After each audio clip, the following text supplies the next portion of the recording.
"Daddy, the girl in the trunk is asking you to let her out," said our 4-year-old daughter from the backseat during a family drive. My husband's face went pale as he glanced at her through the rearview mirror, clearly alarmed. Whether he was pretending not to understand or genuinely confused, his frightened expression was unmistakable. "That's a scary thing to say, Sophia. You shouldn't make up stories like that," he replied, attempting to dismiss her words. From the passenger seat, I shot him a sharp glare. "Should we stop at the rest area?" I suggested, my voice laced with suspicion.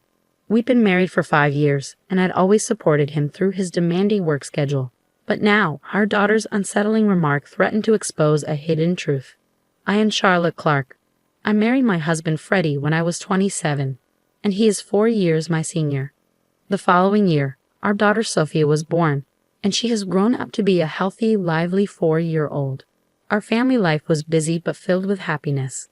How about going to the zoo next Sunday?" Freddie suggested brightly. "Yay, I want to see the giraffes," Sophia exclaimed. Their cheerful exchange brought a smile to my face. Freddie had always been kind and attentive since we started dating, a quality that hadn't changed even after we got married and Sophia came along. On his days off, he loved spending time with us, taking part in family activities with enthusiasm. I often found myself thinking how lucky I was to have such a devoted husband and father for our daughter. Little did I know, these peaceful days were about to be disrupted. One day, Freddie returned home looking weary and dejected. "I've been transferred to a different department," he sighed. "It's company policy. They want me to gain experience in various roles." Unfortunately, this new department was known for being the busiest, which meant Freddie would have less time to spend with us. "Daddy, does that mean you won't play with me anymore?" Sophia asked, her eyes filled with concern.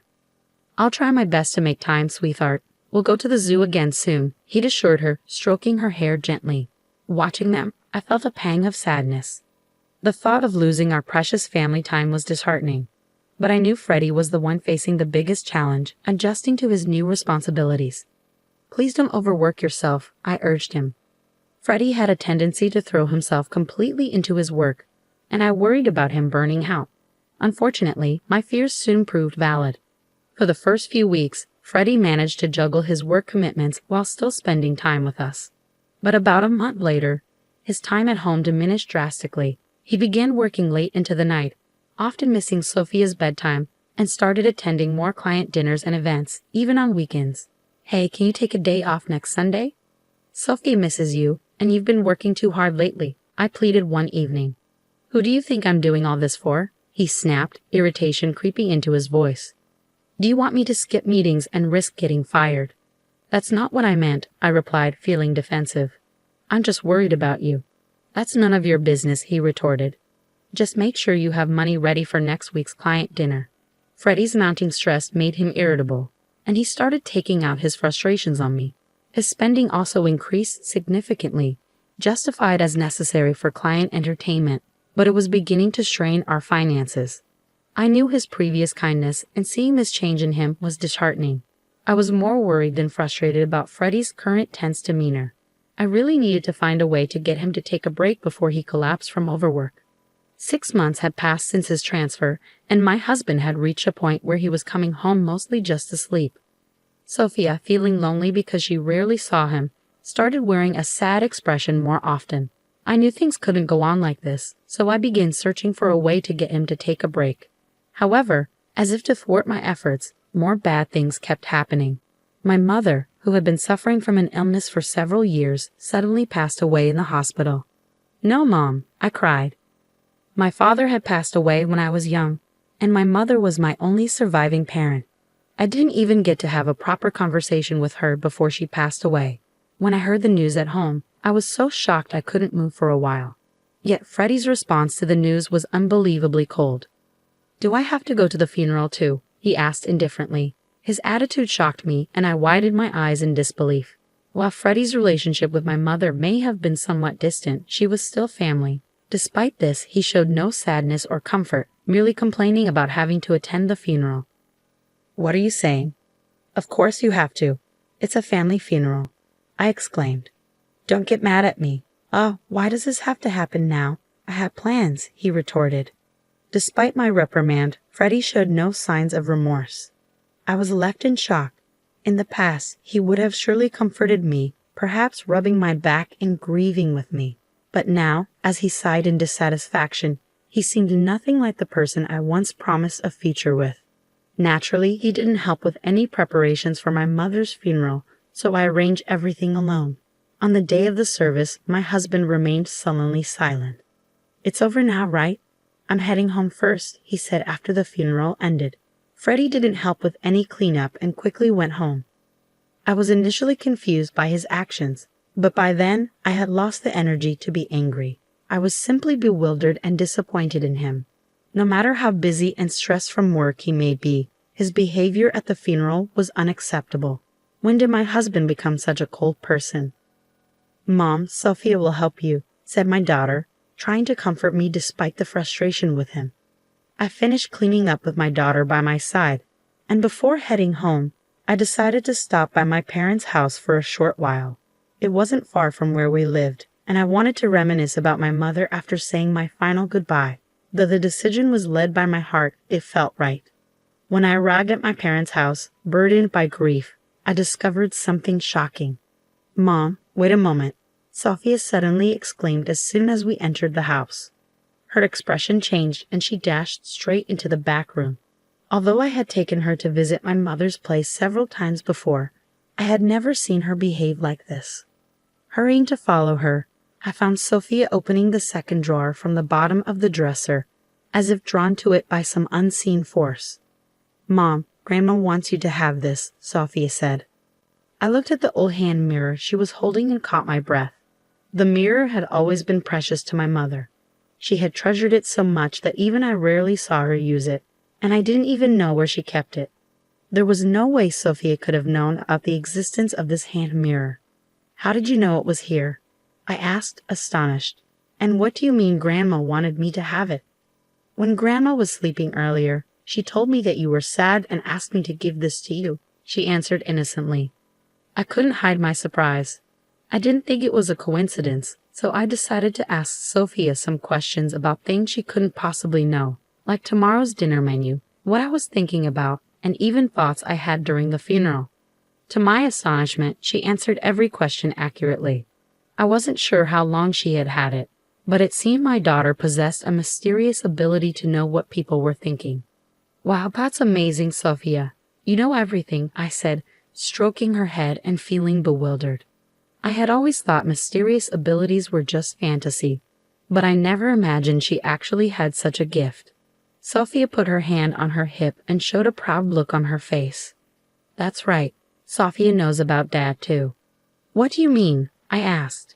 What she told me was incredible and unforgivable.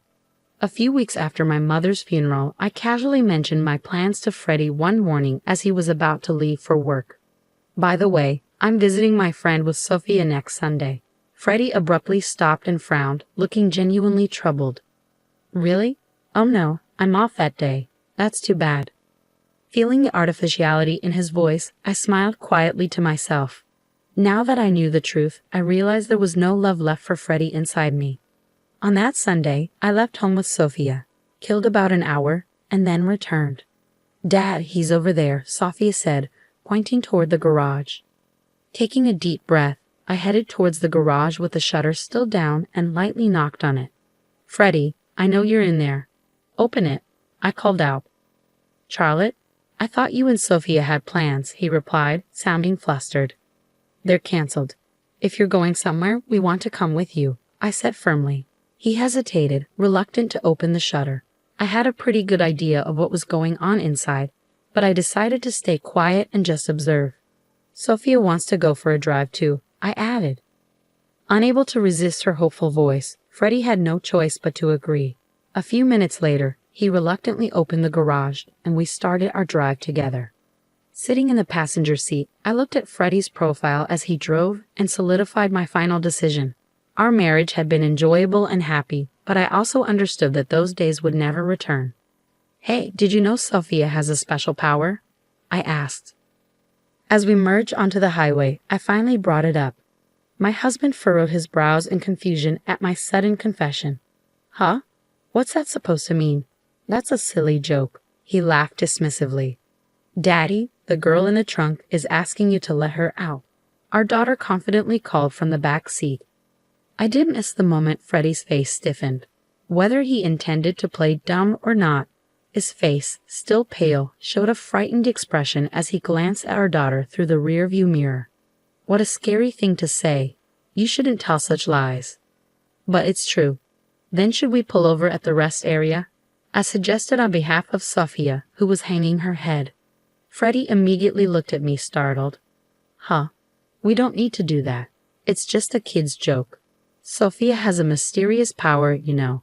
Besides, it's hot today. It could be dangerous if someone's really in there. He must have realized what I said made sense. Flinching and stiffening, he headed towards the rest area with a contorted expression on his face. Upon arrival, we left Sophia in the air-conditioned car and went outside to check the trunk. I don't think there's anything in there. Come on, quickly, I said to my hesitant husband. Realizing he couldn't escape anymore, he nervously opened the trunk, breaking into a cold sweat. In the next moment, someone jumped out. I knew you were cheating. The young woman's face was flushed red from the heat. Yes, it turned out that while Sophia and I were out, Freddie had been cheating with her at our home. Probably just as they were about to go for a drive, we came back unexpectedly, so he had no choice but to hide her in the trunk. No, it's not like that. She's a colleague from work. We were just working together, Freddie stammered, shaking his head nervously. Working together. In the trunk? I chuckled at the blatant and ridiculous lie while standing firm. Taking a piece of copy paper from my bag, I showed it to them. And what is this? It says, let's go on a drive date on Sunday. As the woman and Freddie looked at the paper, they turned pale. Their lovey-dovey email exchanges were printed on it. Thanks to Sophia, I had found out everything. On the day of my mother's funeral, at my parents' house, my daughter had confided in me. Daddy has been spending a lot of time with Scarlett lately. I'm sad because Scarlett is taking Daddy away from me. Just having witnessed Sophia's power, what she said made me suspicious, so I decided to investigate my husband for a while. Sure enough, I found undeniable evidence of his affair on his phone. I told you that fake plan because I wanted to punish you. It's a shame it turned into this kind of drive.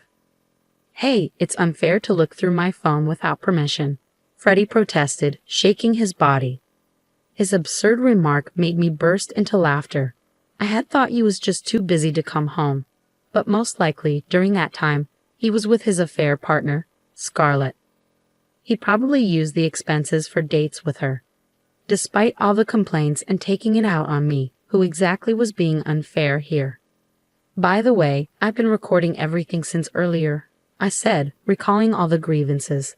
I took out my phone from my breast pocket. I expected this would happen, so I secretly pressed the record button to capture evidence since we got into the car. And the evidence I've gathered isn't just messages and this video. I didn't tell you, but I also had hidden cameras in the house and garage. Scarlett, I know everything about you too. Under my successive attacks, they both turned white as sheets. I was furious with Freddie, but I couldn't forgive Scarlett either. So I thoroughly investigated and managed to identify her. She was a 25-year-old new employee who had become his colleague in the new department. From reading the messages, it seemed she was aware of my existence yet still engaged in the affair, making her equally guilty. Oh, sorry, Charlotte, Freddie whimpered, probably not expecting to be cornered so perfectly. Feeling disdain for Freddie as he pleaded in a voice I had never heard before, I glared at both of them with all my anger. I won't forgive either of you. Prepare yourselves for alimony. Upon hearing my firm words, perhaps realizing their fate, both of them collapsed to their knees. Afterwards, I divorced Freddie. The fact that I had recorded the scene and gathered all the evidence paid off, and they were ordered to pay $300,000 in compensation. I was also able to claim $500 a month in child support from my husband. Their misfortune didn't end there. I heard their affair spread throughout the entire company since they worked in the same department, making things awkward. Eventually, they broke up. They were both looked at with disapproval by their colleagues and eventually had no choice but to resign. Now, it seems they ended up on the street with the burden of the compensation payments. Meanwhile, I am now enjoying peaceful days with Sophia. I'll continue to give lots of love to my daughter, who has a wonderful power. so that she can live happily in the future.